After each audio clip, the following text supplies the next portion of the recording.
මෙච්චර व्यसन ගොඩක්, මෙච්චර කරදර ගොඩක්, මේ තරම් හොර මරකම් කරන රටක් නිර්මාණය කළේ යුතුයකම මග අරපු මව්පියෝ මිසක් වෙන කවුරුවත් නෙමෙයි පින්නතුනි.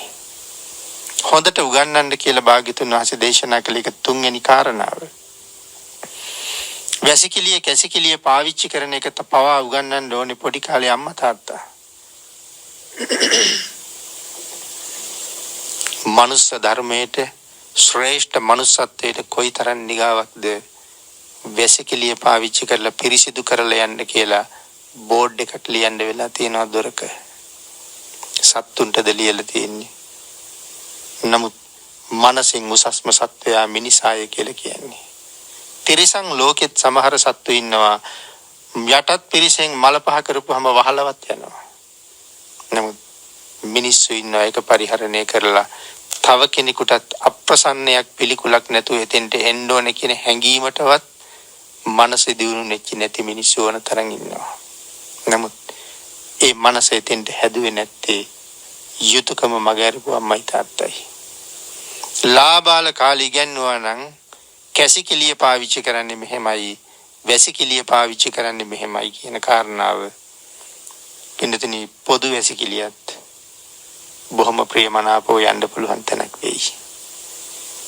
නමුත් අද එහෙම තැනක් නැහැ පින්නතුනි. පන්සලේ වැසිකිළිය දොරේ පාවිච්චි කරලා හොදලා යන්න කියලා ලියලා තියෙන්නේ. පොදු වැසිකිළිය වල පන්සලෙත් එහෙමයි. වැසිකිළියවත් පරිහරණය කරන්න දන්නේ නැති මිනිස්සු තමයි සාදු කියා නිවන් දකින්න දඟලන්නේ. තෙලෝගුරු භාග්‍යතුන් වහන්සේ දේශනා කළා ආදි බ්‍රහ්මචාරීක සීලයයි ආභි සමාචාරික සීලයයි කියලා දෙකක්. ආභි සමාචාරික සීලය කියන්නේ වත් පිළිවෙත් වලට. එනම් මම පරිහරණය කරලා තව කෙනෙකුට පිළිකුලක් නැතුව යන්න පුළුවන් තැනක් ඉතුරු කරලා එන්න පිරිසිදු කිරීමත් එක්තරා වතක් තමයි. නමුත් ඒකවත් නොදන්න මිනිස්සු නිවන් දකින්න දඟලනවා. අතීතේ නම් බණක් අහුවහම මෙච්චර පිරිසක් නිවන් දැක්කා. වර්තමානයේ නිවන් දකින්නේ ඇයි නිවන් දකින්නේ නැත්තේ ඇයි කියලා තමයි මේ මිනිස්සුන්ටම තියෙන ප්‍රශ්නේ. මගේ කොච්චර නිවැරදි වෙන්න ඕනේද කියලාවත් දන්නේ නැහැ ඒගොල්ලෝ. නමුත් ඒවත් පිරිසක් ලෝකෙට හැදුවේ භාග්‍යතුන් වහන්සේට කීකරුමව්පියෝ. ගුණ දන්නේ නැති නිසා ගුගන්නන්න ගියාට නැන විතරයි දුන්නේ.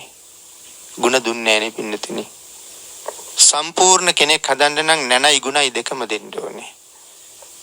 නැන විතරක් දුන්න මිසක්